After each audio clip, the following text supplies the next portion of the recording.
Derrick Lewis just got announced his big fight's coming up with Tai Tuivasa, and they're going to go back to Houston to do it. Now, all of those details are very relevant, and I feel as though Houston might have been missed by you guys. If you read this, you're probably thinking, what do I care where they fight? I'm watching in the same place, which is on my couch. I get that, but think about it from Derrick's standpoint.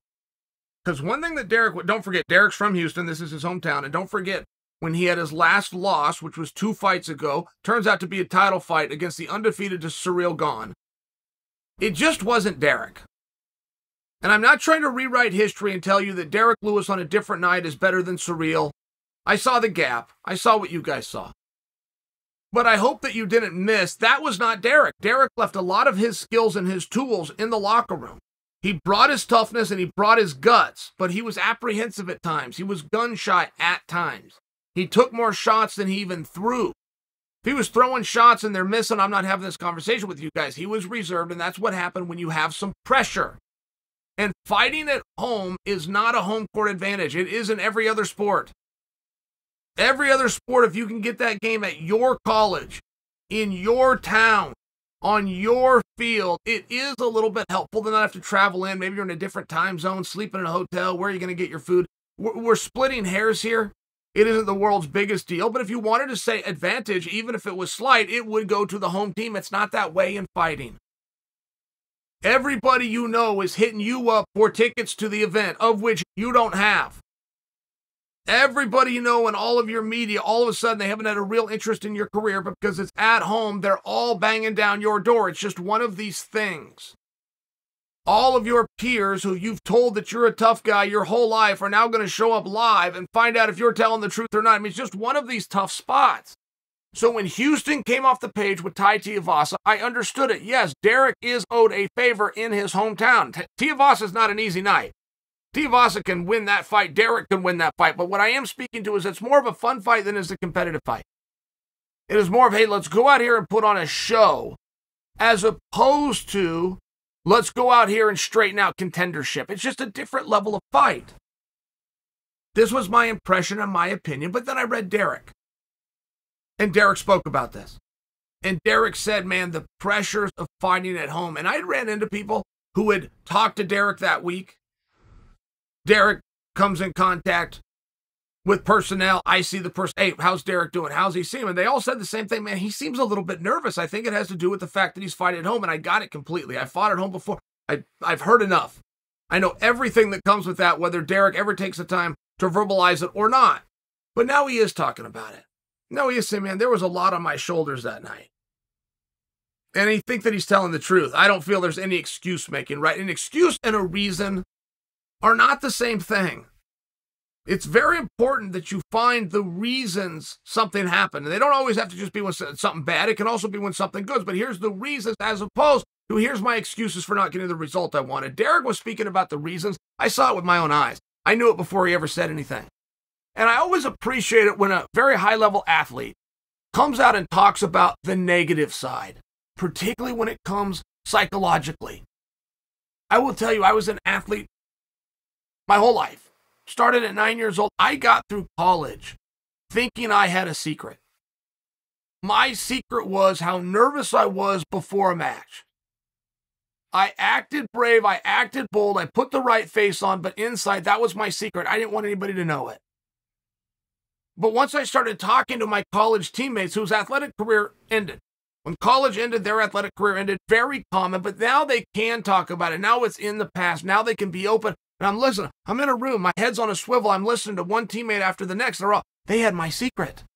Turned out my secret didn't make me weird. Turned out my secret was normal. I just didn't know that. I thought it was only me. I would see the opponent across the mat and think, man, I wish I was like him. I wish I was brave. I wish I was excited. I wish I wanted to be here. I wish I wasn't in a panic. But I never discussed it with anybody. I never verbalized it. Nobody had ever done it to me. I'd never heard it before. I thought it was mine. And whenever athletes come out and they speak openly, George St. Pierre did a lot of it. Donald Cerrone has done a lot of it. You take the power away from a situation when you call it out. When you think you're hiding something, it has a lot of power over you. It's like a threat. Have you guys ever been threatened? The threat is nothing more than words. The power of the threat is whatever the response you have to the threat is. If you blackmail, if you get blackmailed, if you get worried and you panic or something's going to come out, whatever it is those words of the threat does to you is the power of the threat. Otherwise, they're just words. Easy to say, hard to do when it's you. And I appreciated that Derrick spoke about this, and I accept it fully. That is what happened. That isn't to say that Derrick would have beaten Cyril. That's between those boys. We don't want to take that from Cyril. But Derrick could have competed differently had that been in any other location. He didn't have that on his shoulders. That I do believe. And that's me talking, not Derrick. I'm going to slip that in there for Derrick. But that's what I saw. Artem Lobet. Artem is a great guy, by the way. I think that you guys know who Artem is, but Artem kind of got put in the shadow of Conor McGregor. When Artem was coming up, Conor was coming up, but Conor was coming up a little bit brighter. So it was one of these things. But those guys are training partners. Those guys are buddies. And Artem's a great guy. I met him once. He was a great guy. And he's a very gritty competitor. Artem would bring it. And his record looked like anybody else's record that's at the highest of levels. You win some and you lose some. But Artem would show up and he would compete. And I really think that Artem had a real crowning moment the night he went over to bare-knuckle boxing, which is not what he does, not something he's skilled at, and beat Paulie Malignaggi. I think that's when Artem showed us all, man, he's got the skills. The DNA that you have and what you're blessed with is somebody else waving a wand over you that you can't do anything about. But your hard work and your effort and your knowledge and your courage and your guts, you can put that on display. And I don't know that Artem ever put it on display better than that. But Artem recently spoke about when he retired, from a psychological standpoint, how difficult that was for him. Because he said, I had to look at the guy in the mirror. I had to look at myself and say, you're not good enough. Your goals that you have put life on hold to pursue are not going to come true. That's hard. That is some tough stuff. But of all the great things that Artem has given us, and Artem has given us fight fans a lot of good moments, hasn't he? He has not given us anything like that statement.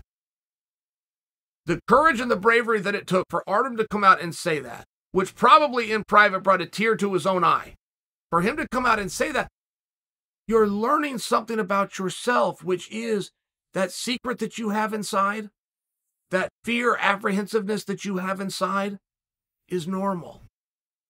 I remember the day that it happened to me. That's a true story. I told you about my college career was done. We're guys over at my house. We're watching something on TV. We're sitting around my living room and guys start telling stories back and forth. And I'm sitting in the middle going, oh my God, they're describing me.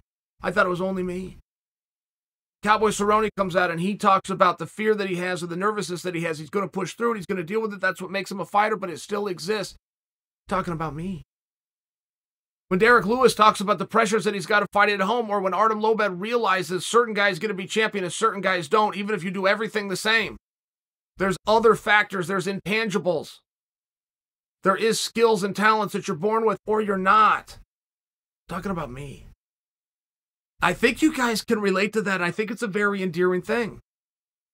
I also think it's a very interesting and relevant piece to the story for Derrick's next fight, where he's going to return to the same situation that he just failed. Derrick didn't just lose the fight to Cyril Gane. He failed in the preparation ahead of time of bringing his skills. He got nervous. He panicked a little bit. We're going to simply call it pressure, to quote Derrick himself. So now he's going to return to that same situation, but this time he's going to know it's not going to catch him by surprise. It's not going to have the element of elusiveness. He knows full well what he's going to get into. How is he going to deal with it? That's really what's on display. This is not a physical test for Derrick, at least not alone. This is a mental test for Derrick.